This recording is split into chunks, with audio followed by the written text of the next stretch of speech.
According to a Wall Street Journal report yesterday, the Biden administration has pushed European allies to back off plans to censure Iran for their advancement in their nuclear program.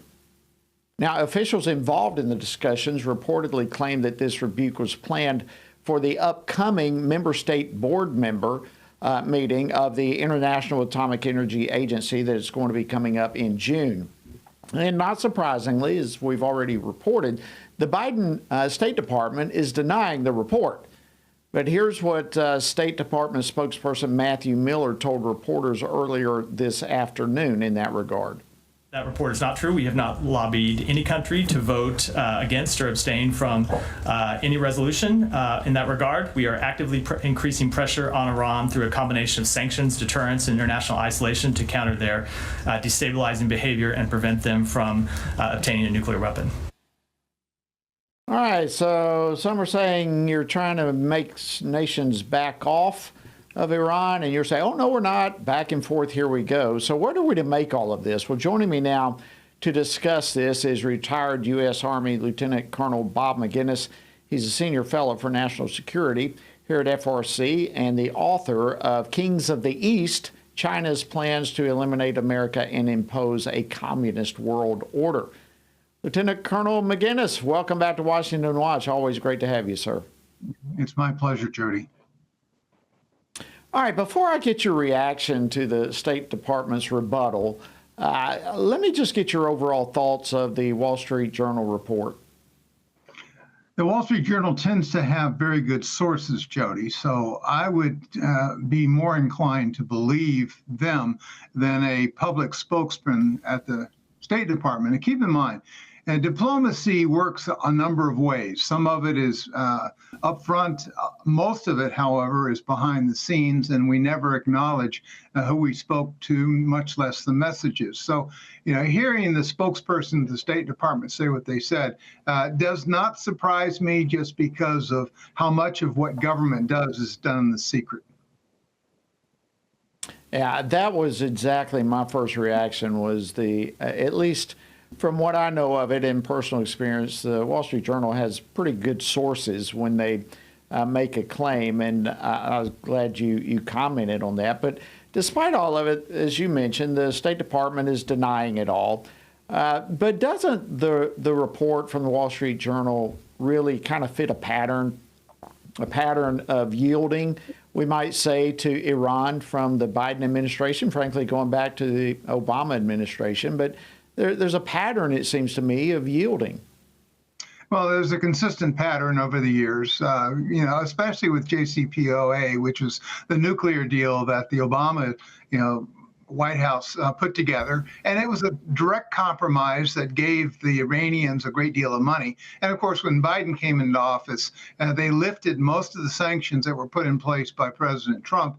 And as a direct result, it enriched the Iranians to the point that not only were they able to fund Hamas and Hezbollah and other ingrates around the world, but they, of course, have poured a lot of money into their military and their Quds forces that are continuing this sort of, effort. Now, my concern, though, is that it's more broad in its scope. There's a reality that we must face, and that is the Iranians have continued their nuclear program.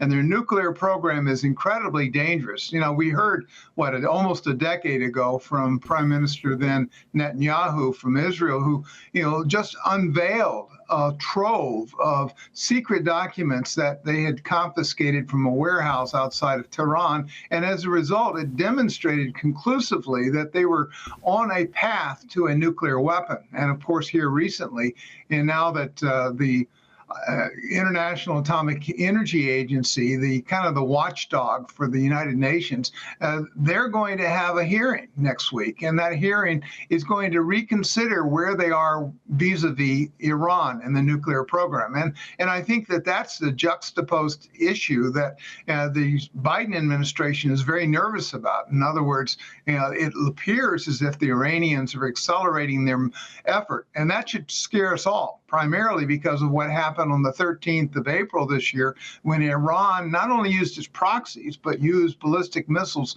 fired from its own territory at Israel. And that, of course, has really radically changed the climate in the Middle East. Yeah, a good point. And, I think you mentioned it, but just by way of kind of shaking the cobwebs off all of our memories, it was $10 billion that the Biden administration waived the sanctions that were frozen in Iran. I think that was November of last year. But, there is a pattern going on here. And all of this comes even while Iran expands, as we say, all these the stockpile of near weapons grade material to record levels. I mean, they've got it to the point they've never had before. So my question to you is, why does the Biden administration refuse to draw the line on Iran? Well, they seem to be compromised to a certain degree.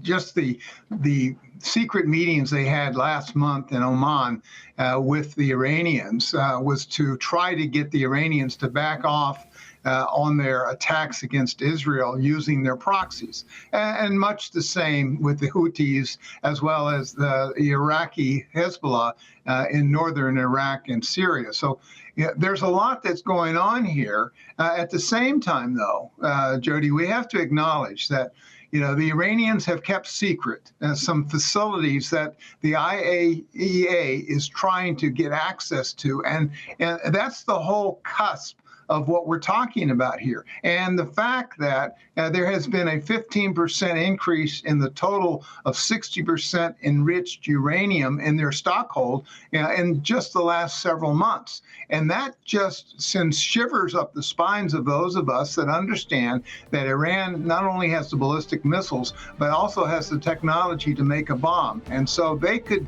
at a very slight decision from the Ayatollah, move forward rapidly to have a bomb that could be used against Israel. Frightening information. Thank you so much, Lieutenant Colonel Bob Maginnis. Always great to have you on the program. Thank you. Thank you, Jody.